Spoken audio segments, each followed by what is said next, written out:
Welcome to AMN's Women at the Wheel podcast. In this all-new series, Amy Antenora, Nadine, Battah, and myself, Mary DellaValle, will sit down with some of today's leading women professionals in the automotive aftermarket who are pursuing their careers with passion and helping shape the future of our industry.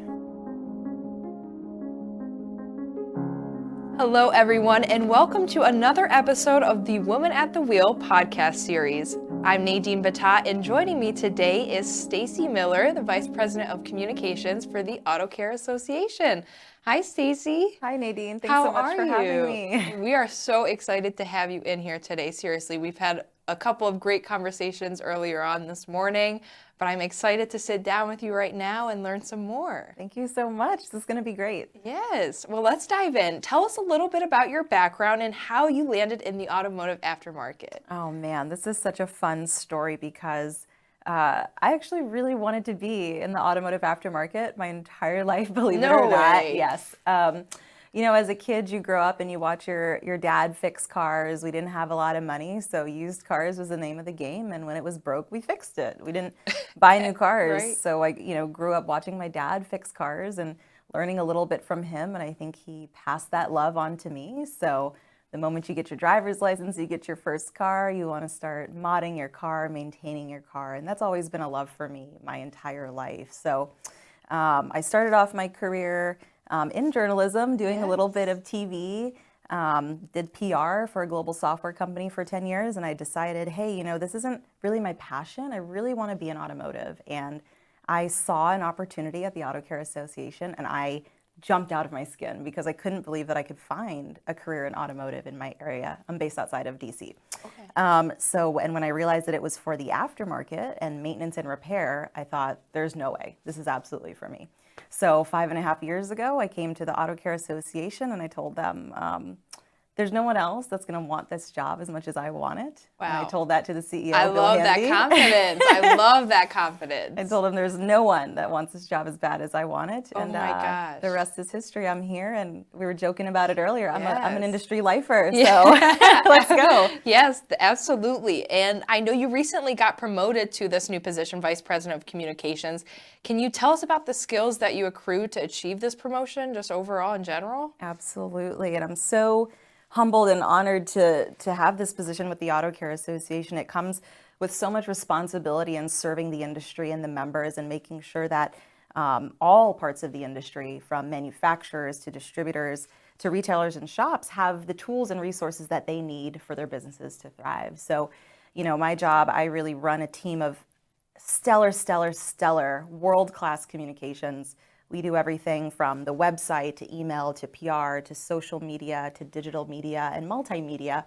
And while I run that team, my new role is really focused on the strategy around the marketing and communications. So how do we reach our members better? How do we serve our members better? How do we sell more products and services? How do we tell the story of the aftermarket to key stakeholders like media, the Wall Street, to legislators? And how do we effectively collaborate with other teams in the organization, like government affairs, to make sure that we're getting things like right to repair legislation passed? Yes. So my job really focuses on all of that, and I love every single day of it. Absolutely. And you mentioned right to repair, and you are definitely a champion for right to repair on social media. You're quite active about this cause on socials. So can you tell us why this is so important to you and a little bit about what it is exactly?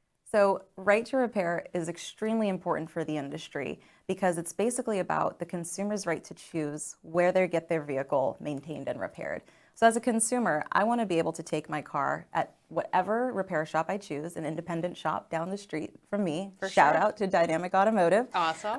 And that I'm able to repair it at an affordable cost, Unfortunately, sometimes taking the car to the dealer means that you get a little bit more inconvenience. It's further away from you, and it comes at an increased cost. And with new technology in vehicles today, sometimes vehicle repair and maintenance is becoming more and more out of reach for Americans, particularly in rural and suburban areas. Now factor in inflation, the rising cost of goods, supply chain, we can't get parts. So for a single mom in the suburbs who relies on her vehicle to take her kids to school, to get to work, she really needs that repair shop with affordable repair who can get her vehicle in that same day so she can get to work and she can take care of her kids and take care of the household. That's so important today. So that is absolutely the core of what right to repair is, letting the consumer choose where to get their car repaired at a price that's affordable to them, and then making sure that the aftermarket, our industry, can continue to provide those goods and those services to the consumers, because in the end, our industry is 4.5 million people, and there's hundreds and thousands of repair shops, parts retailers, parts manufacturers that all depend on this for their livelihood, for their families, for their businesses. So it's a tremendous industry that contributes to the U.S. economy, and the U.S. economy needs in order to keep us driving forward. Absolutely. And the way that you break it down, Stacey, definitely makes it hard, not to follow along and, want to learn more about this for sure. So this industry has, a very big networking group for individuals under 40 called Yang. Can you explain the impact, if any, that social networking within Yang has made on you personally? Oh my gosh. So first of all, Yang stands for the Young Auto Care Network Group, and it's really a community for under 40s in the auto care industry to get together, to thrive, to learn, to be educated, and advance their careers. And I think it's something that's really important for under 40s as you're establishing yourself, you're a rising star. You're learning how to lead these companies, right? Like, these are massive, massive companies that, again, like I said, are driving America forward.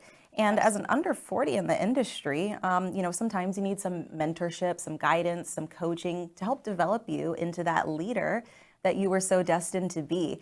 And what Yang does is really bring you together with your tribe of other folks just like you, show you that you're not out there alone, battling some of these things alone, and just really learning from each other and growing and getting the professional development and the coaching to become an executive. And it's such a unique community. It's lots of fun. And not only is Yang great for you professionally, but personally, I've made a lot of connections there, and they give back a lot. So Yang does a lot of partnerships with the Automotive Aftermarket Charitable Foundation, which helps families in need that have been affected by certain crises. Awesome. It's one of our most active communities in the automotive aftermarket. So shout out to Yang for always being 100% participation when it comes to donating and giving back to the community. And, in short, they're just the future. So if you're an under 40 in the auto care industry, I would highly suggest you check it out. Definitely. I mean, my own involvement with Yang, I have to say, has been tremendous. Being fresh out of college, out of school, new to the auto care industry, it was fantastic to be surrounded by people relatively around my same age who are very passionate about this industry. So kind of being able to bounce off one another, it definitely makes all the difference, totally. Now, speaking of Yang, that's actually where we had our first introduction this past May. And you gave a presentation about finding a balance between work and life outside of it. I connected with this presentation very deeply because outside of all the fun stuff that I do here, I am a full-time caretaker for my older brother at home. So can you share about how you keep a work-life balance and why that is so important to you and how it keeps you to be so successful? Absolutely. And I mean, being an under 40 in the auto care industry, being any, different demographic, we've got communities for women in the auto care industry. No matter what demographic you are, you kind of feel like you have to earn your keep in the industry, right? You've got to prove yourself as a newbie in the industry before you've established yourself and you've got the relationships and the connections. So, I feel like us under 40s, we tend to really bust butt and work really hard to make sure that we're proving ourselves and proving our worth and making the mark that we want to make. So we've been kind of coined this generation of resiliency. We've been through pandemic, through war, through all these different things, inflation, but yet we still keep going. And it's because there's a resiliency in us and a drive to do better. But the problem with that is that we're experiencing burnout at record levels because of how hard that we work and just the demands of today's workplace. So, my presentation was really about we're doing a fantastic job, be resilient, kick butt, do everything that you can to prove yourself, but also make sure that you take time to step back and have that work-life balance, because those moments, those personal moments, the time that you spend with your family and your friends and to decompress and just really reflect on your life and make sure that you're happy in all areas of your life, you don't want that to go by.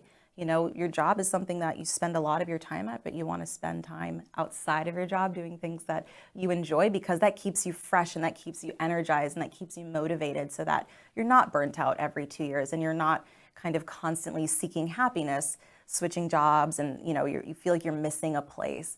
I think the aftermarket is truly a place that fulfills a lot of people, and that's why we're lifers here. We're so passionate about what we do, and part of that is because these jobs offer us a work-life balance and recognize that we're human.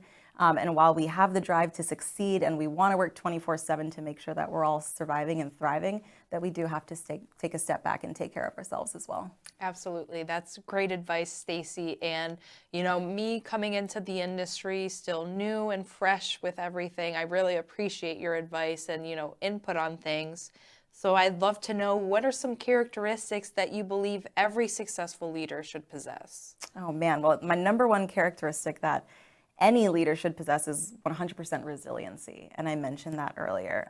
Being able to adapt and evolve through change, because so much is changing at a more rapid rate than it has ever changed before. It feels like, every single day there's new technology to learn, new social media, new car technology, new ways of doing business, new ways to make business connections. But then there's all of this pain and strife happening in the world and in the background that we kind of have to deal with while we're still trying to handle our daily lives and our work-life balance and our families and our friends and the things that make us happy. So being resilient and being able to compartmentalize, what are the things that are negative, what are the things that are positive, and how do you focus on the positive things to keep you moving forward, keep you being resilient in the face of change, is 100% one of my top skills for a leader. That's awesome, Stacey. Thank you so much for spending the time with me today and sitting here and having, this chat with me. I had a fantastic time, and I definitely learned a lot. Thank you so much, Nadine.